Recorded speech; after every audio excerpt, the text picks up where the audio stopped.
નમસ્કાર દર્શક મિત્રો, રિયલ સમાચારમાં આપનું સ્વાગત છે। સમાચારોની શરૂઆત કરતા પહેલા એક નજર કરીએ આજના મુખ્ય સમાચાર પર।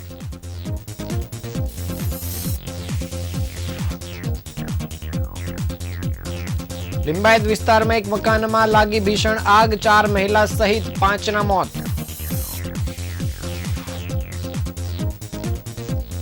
સુરતના વિવિંગ ઇન્ડસ્ટ્રીઝમાં પ્રોડક્શન કાપ, એક જ શિફ્ટ અથવા 2 રજા રાખવા વિચારણા।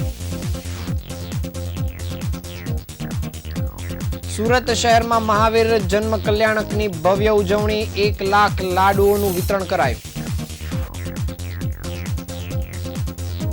પર્વત પાટિયા વિસ્તારમાં ભયાનક અકસ્માત, એમપી બસની ટક્કરે એક્ટિવા સવારનું ઘટના સ્થળે જ મોત। સુગર ઉદ્યોગ માટે આજનો દિવસ મહત્વનો, શેરડીના અંતિમ ભાવ જાહેર થશે। સુરત શહેરના વકીલે બનાવ્યું વાતચીત કરતું સ્માર્ટ એઆઈ ટુ વ્હીલર।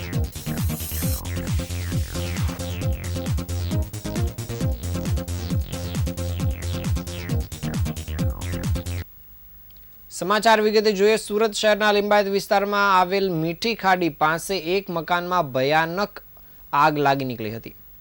આગ ફાટી નીકળતા જ 5 લોકોના મોત નીપજ્યા હોવાનું સામે આવ્યું છે। રહેણાંક મકાનમાં લાગેલી આ આગને પગલે આસપાસના વિસ્તારમાં ભારે અફરાતફરી અને ભયનો માહોલ છવાયો છે। ઘટનાની જાણ થતાં જ ફાયર વિભાગની ગાડીઓ અને એમ્બ્યુલન્સની ટીમ તાત્કાલિક અસરથી ઘટનાસ્થળ પર દોડી આવી હતી અને બચાવ કામગીરી હાથ ધરી હતી। મળતી માહિતી અનુસાર આજે સવારે 11 કલાકની આસપાસ લિંબાયત ખાતે આવેલ મીઠી ખાડીમાં બેઠી કોલોની વિસ્તારમાં ગ્રાઉન્ડ સહિત 2 માળના મકાનમાં આગ ફાટી નીકળતા નાસભાગ મચી ગઈ હતી। અચાનક આગ પ્રસરીને સામે જ મૂકેલા સાડીના જથ્થા અને જ્વલનશીલ કેમિકલ પર પ્રસરતા આગે વિકરાળ સ્વરૂપ ધારણ કર્યું હતું। ઘરમાંથી ધુમાડાના ગોટે ગોટા બહાર નીકળતા આસપાસના લોકો પણ ભયભીત થઈ ગયા હતા અને ત્વરિત ફાયર વિભાગને જાણ કરી હતી। ઘટનાની ગંભીરતાને ધ્યાનમાં રાખીને માન દરવાજા અને ડુંભાલ ફાયર વિભાગનો કાફલો તાત્કાલિક ઘટનાસ્થળ પર પહોંચ્યો હતો। પહોંચ્યા બાદ લાશ્કારો દ્વારા આગ પર કાબુ મેળવવાની સાથે મકાનમાંથી એક જ પરિવારના 5 સભ્યોને બેશુદ્ધ હાલતમાં બહાર કાઢવામાં આવ્યા હતા। તાત્કાલિક તમામને સહારા દરવાજા ખાતે આવેલ સ્વિમર હોસ્પિટલમાં સારવાર અર્થે દાખલ કરવામાં આવ્યા હતા। જોકે પ્રાથમિક સારવાર મળે તે પહેલા જ તમામના મોત નીપજ્યા હતા। ઘટનાની ગંભીરતાને ધ્યાનમાં લેતા ફાયર વિભાગના ઉચ્ચ અધિકારીઓ પણ ઘટનાસ્થળ પર દોડી આવ્યા હતા। મૃતકોમાં 65 વર્ષીય શહેનાઝ બેગમ અબ્દુલ કલામ અંસારી, 18 વર્ષીય હુસ્ના બેગમ અબ્દુલ કલામ અંસારી તેમજ 28 વર્ષીય શબીના રમઝાન અલી અંસારી તેમજ 19 વર્ષીય ખુશનુમા અબ્દુલ અંસારી સહિત 4 વર્ષીય માસૂમ બાળકનું પણ મૃત્યુ થયું છે। ઘટનાને પગલે આસપાસના લોકો મોટી સંખ્યામાં ઘટનાસ્થળ પર પહોંચી ગયા હતા અને એક જ પરિવારના 5 સભ્યોના મોતને પગલે સમગ્ર વિસ્તારમાં પણ અરેરાટી પ્રસરી ગઈ હતી।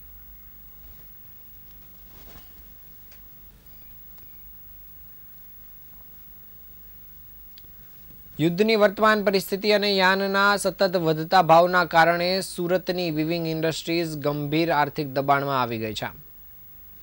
બીજી તરફ ગ્રે ફેબ્રિકમાં યોગ્ય ભાવ ન મળતા ઉદ્યોગકારો માટે ઉત્પાદન ખર્ચ કાઢવો મુશ્કેલ બન્યો છે।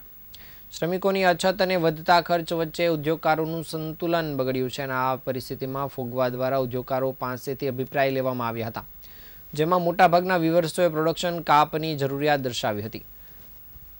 જે બાદ સોમવારે સારોલી ખાતે ફોગવાની યોજાયેલી જાહેર સભામાં પ્રોડક્શન કાપ કરવા માટે એક પાળી બંધ રાખવા અથવા સપ્તાહમાં 2 દિવસ રજા રાખવાનો નિર્ણય કરવામાં આવ્યો હતો।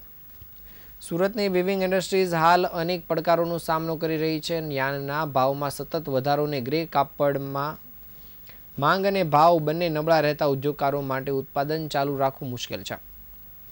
શ્રમિકોની અછત અને અન્ય ખર્ચમાં વધારો ઉદ્યોગોને વધુ મુશ્કેલીમાં મૂકી રહ્યો છે। આ પરિસ્થિતિને ધ્યાનમાં રાખીને ફોગવા દ્વારા ઉદ્યોગકારો માંથી અભિપ્રાય લેવામાં આવ્યા હતા, જેમાં લગભગ 85% વ્યુઅર્સ પ્રોડક્શન કાપને સમર્થન આપ્યું હતું। સોમવારે યોજાયેલ જાહેર સભામાં વ્યુઅર્સ મોટી સંખ્યામાં હાજર રહ્યા હતા। ફોગવાના પ્રમુખે જણાવ્યું હતું કે આ પગલું ઉદ્યોગકારોને ખર્ચ નિયંત્રણમાં મદદરૂપ બનશે અને બજારમાં સંતુલન લાવવાનો પ્રયાસ ગણાય છે। ઉદ્યોગકારોમાંથી મળેલા પ્રતિસાદના આધારે આ નિર્ણય લેવામાં આવ્યો છે, જેનાથી સુરત શહેર અને જિલ્લામાં આવેલા અંદાજિત 35,000 જેટલા વિવિંગ કારખાનેદારોને રાહત મળશે। તેમજ વધુમાં જણાવ્યું હતું કે ભવિષ્યમાં પણ ઉદ્યોગકારોનો સેન્સ મેળવીને 43BH મુદ્દે યોગ્ય રણનીતિ તૈયાર કરવામાં આવશે.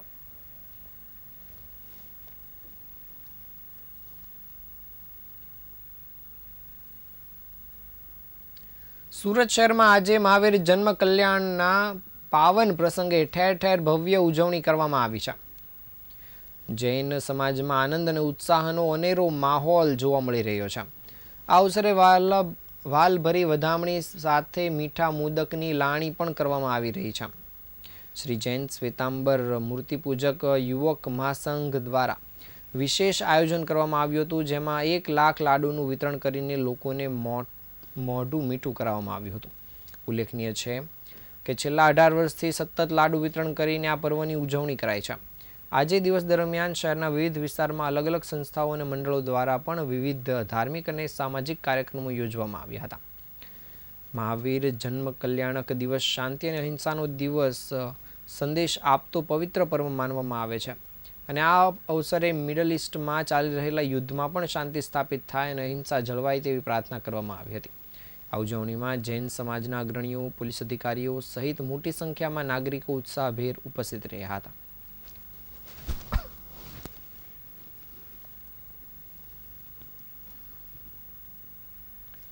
સુરત શહેરના પર્વતપાટિયા વિસ્તારમાં આજે વહેલી સવારે એક ગંભીર માર્ગ અકસ્માતની ઘટના સામે આવી છે. હનુમાન મંદિર નજીક મધ્યપ્રદેશ પરિવહન નિગમની એક બસે એક નિર્દોષ વ્યક્તિનો ભોગ લીધો હોવાનું સામે આવ્યું છે.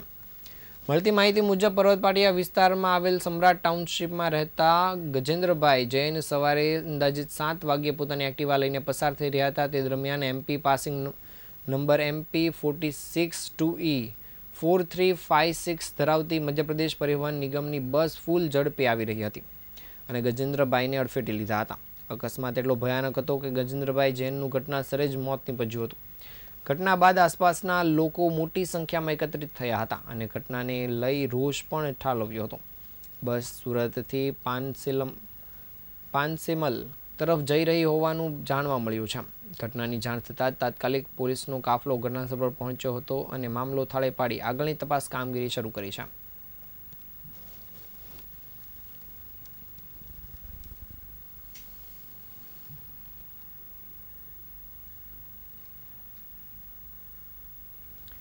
દક્ષિણ ગુજરાતની આર્થિક જીવાદોરી સમાન સુગર ઉદ્યોગ માટે આજનો દિવસ મહત્વનો સાબિત થયો છે. આજે વિવિધ સુગર મિલો દ્વારા શેરડીના ટન દીઠ અંતિમ ભાવ જાહેર કરવામાં આવનાર છે.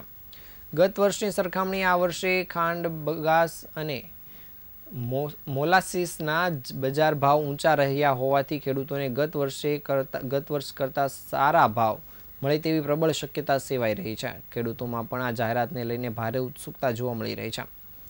ચાલુ પિલાણ સિઝન દરમિયાન શેરડીમાં ખાંડની રિકવરીનું પ્રમાણ ઘણું સારું જોવા મળે છે. જોકે બીજી તરફ ખાતરના ભાવમાં થયેલો વધારો અને ખેત મજૂરીના દરમાં ઉછાળો આવતા ખેડૂતોના ઉત્પાદન ખર્ચમાં પણ મોટો વધારો થઈ રહ્યો છે. આ પરિસ્થિતિમાં દક્ષિણ ગુજરાતના ખેડૂતો દ્વારા એવી માંગ કરવામાં આવી રહી છે કે શેરડીના ટન દીઠ ભાવ સરેરાશ 3500 રૂપિયાથી વધુ ભાવ આપવામાં આવે, જેથી તેમને ખેતીમાં રહેલું રોકાણ વળતરદાયી બની રહે. આગામી 2 થી 3 મહિનામાં દક્ષિણ ગુજરાતની લગભગ તમામ સુગર મિલોમાં વ્યવસ્થાપક સમિતિની ચૂંટણીઓ યોજાનાર છે અને સહકારી ક્ષેત્રમાં સત્તા ટકાવી રાખવા માટે અને ખેડૂતોની પોતાની તરફ આકર્ષવા માટે મિલોના ચેરમેન અને શાસક પક્ષ દ્વારા ખેડૂતોને આકર્ષક અને પોષણક્ષમ ભાવ આપવામાં આવે તેવા સંજોગો વર્તાઈ રહ્યા છે. ગત વર્ષે પણ ખેડૂતોને ટન દીઠ ₹30 થી 130 સુધીનો વધારો મળ્યો હતો, જે આ વખતે વધુ રહેવાની ધારણા છે.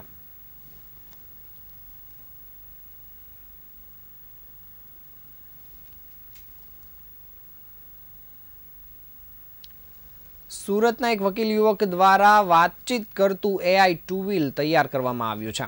સુરતમાં એક એવું ટુ વ્હીલ છે જે ફ્રેન્ડની જેમ રાઇડર સાથે વાતચીત કરે છે. આ ટુ વ્હીલ દેખાવમાં સામાન્ય મોપેડ જેવું છે, પરંતુ તેને ખાસ બનાવે છે તેમાં ફિટ કરાયેલ ચિપ, ઇન્ટરનેટ અને AI સિસ્ટમ. સુરતના વકીલ મુકેશ ભાવસારે પોતાના સામાન્ય મોપેડને ટેકનોલોજીની મદદથી સ્પેશિયલ બનાવી દીધું છે. શહેરના વકીલ મુકેશ ભાવસારે એક અનોખી અને અદ્યતન શોધ કરી છે. તેમણે પોતાના ટુ વ્હીલરને સંપૂર્ણપણે સ્માર્ટ અને વોઇસ કંટ્રોલ બનાવ્યું છે. આ ટુ વ્હીલરમાં વેબ પેજ અને આર્ટિફિશિયલ ઇન્ટેલિજન્સ આધારિત અત્યાધુનિક સિસ્ટમ ફિટ કરવામાં આવી છે, જે તેને સામાન્ય વાહનથી અલગ તારવે છે. આ મોપેડ ગીતો ગાઈને રાઇડરનું મનોરંજન કરે છે. તે ખરેખર યુનિક છે, કારણ કે તેના મેમરી કાર્ડમાં ડેટા પણ સેવ કરાયો છે, જે રાઇડરના પૂછવા પર સારી નરસી યાદો તાજી કરાવે છે. તે કાયદાનું નોલેજ આપી સચેત પણ કરે છે. સામાન્ય ટુ વ્હીલરને એઆઈ સ્માર્ટ બનાવનાર મુકેશ ભાવસારે કહ્યું હતું કે આ ખરેખર તો રોબોટ જેવું છે. આ સ્માર્ટ ટુ વ્હીલર હવે વોઇસ કમાન્ડથી સંપૂર્ણ ઓપરેટ થઈ શકે છે. એન્જિન સ્ટાર્ટ અને ઓફ કરવું, ઇન્ડિકેટર ચાલુ બંધ કરવા, હોર્ન વગાડવા જેવી તમામ કામગીરી વોઇસ કમાન્ડથી પણ થઈ શકે છે. સૌથી રસપ્રદ વાત એ છે કે આ ટુ વ્હીલર વાતચીત પણ કરી શકે છે અને રાઇડર તેને કોઈ પણ પ્રશ્ન પૂછે કે તરત તેનો જવાબ પણ આપી શકે છે. ટ્રાફિકના નિયમો, કાયદાકીય માહિતીઓ અને અન્ય મહત્ત્વના પ્રશ્નોના સચોટ જવાબ આપવા આ ટુ વ્હીલર સક્ષમ છે.